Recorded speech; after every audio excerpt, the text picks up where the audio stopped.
Most of us inherit a very simple picture of creation. Once upon a time, long ago, there was nothing. Then God, who existed somewhere else, decided to act. He created the heavens and the earth, set everything in motion, and the universe has been running ever since. Mostly on its own, with occasional interventions. It's a clean story, but it quietly builds in an assumption. God is over there, the world is over here, and creation is something that happened back then. If we look more carefully, that picture doesn't really hold up. Neither logically, nor in light of many of the texts it's based on. It also keeps God and the world in two separate boxes, which is not actually how the deepest strands of the biblical language read when you sit with them.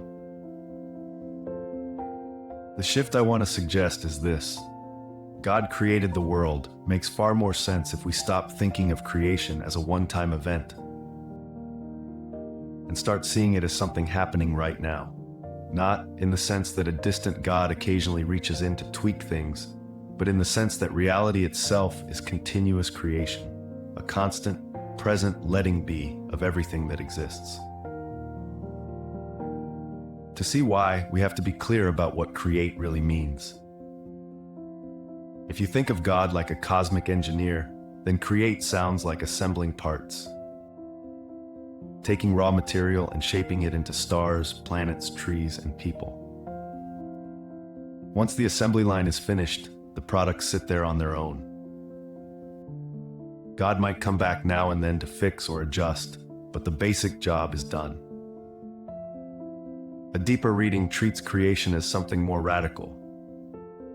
Creation is not God rearranging stuff. Creation is giving existence itself. Not just starting it, but maintaining it.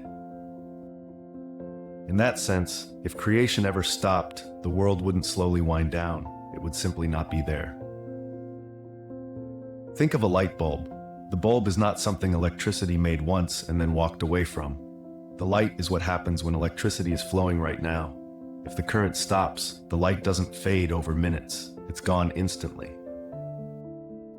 Creation, in this deeper sense, is more like the current than the factory. It is the ongoing powering of existence. Genesis, read carefully, actually points in this direction. The story doesn't say, once God built everything and then retired. Instead, it shows a repeated pattern. And God said, let there be, and there was.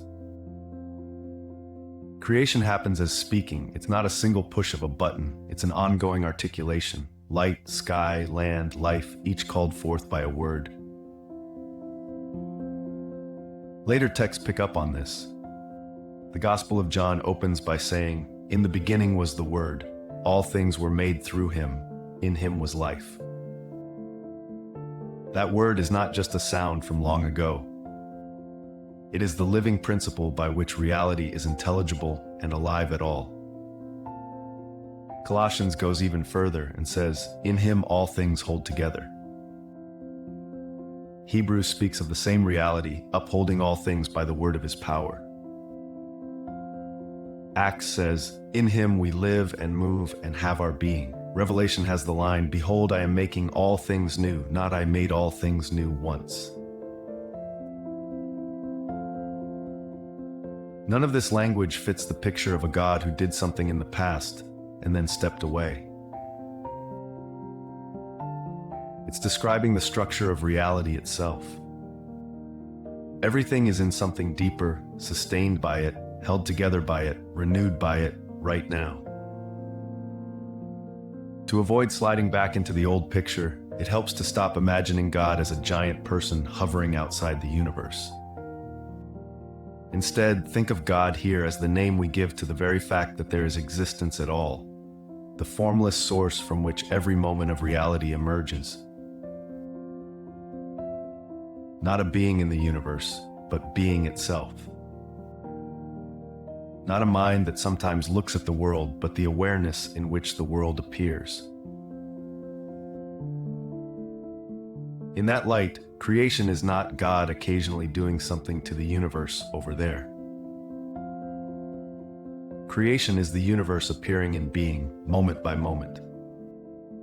Every particle, every law of physics, every synapse in your brain, every feeling in your chest, this entire pattern exists only because it is being spoken right now at the most fundamental level. If that speaking ceased, there would be no leftover stuff still running. There would simply be no world. A few concrete images help.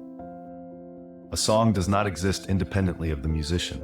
It exists only as long as it is being played. A movie on a screen is not a self-existing object. It is what happens while the projector runs. A dream exists only while it is being dreamed. In each case, if the underlying activity stops, the playing, the projecting, the dreaming, the world of the song, movie, or dream disappears entirely. Continuous creation is like that. What we call the world is like a song being played in every moment, not a machine that was wound up long ago. What we call laws of nature are the stable patterns in that ongoing expression. When a psalm says, "You send forth your spirit, they are created, and you renew the face of the earth," it's pointing to this dynamic. Being and renewal as a constant outpouring, not a historical anecdote. This also sheds light on those lines that say, "In him we live and move and have our being," or "In him all things hold together." They don't describe a universe sitting over here with God occasionally dropping by. They describe a universe that has no independent existence at all, apart from the deeper reality in which it lives and moves and is. We are not next to God. We are expressions of whatever we mean by that word. We are inside it, not outside it. In a more radical sense, we are that being, temporarily appearing as world and person. To make this tangible, pay attention to something very ordinary, your next breath. You do not control the biochemical laws that make gas exchange possible. You did not design lungs or oxygen or the gravitational constant that holds the atmosphere. Your heart is beating right now, but you are not running it manually. If you zoom out, the fact that there is anything at all, a space in which stars burn, an earth that can host life, a nervous system that can hear these words, is already extraordinary. None of it is self-explanatory. All of it is, in this view, a continuous yes emerging from the depth of being. Seen this way, God created the world stops being a statement about a past event and becomes a statement about right now. At this very moment, everything you see, feel, and know is being held in existence by something that is not separate from it. Creation is not a miracle that happened once. Creation is the ordinary miracle that never stops. There is no God over there occasionally acting on a world over here. There is one reality, the invisible, inexhaustible source, and its visible, constantly renewed expression. You and I, the trees outside, the thoughts in your mind, the galaxies we'll never see, all of it is that one reality in motion. God created the world then means the world is not a self-supporting accident. It is the living, present expression of a deeper being that never stops giving itself as everything right now.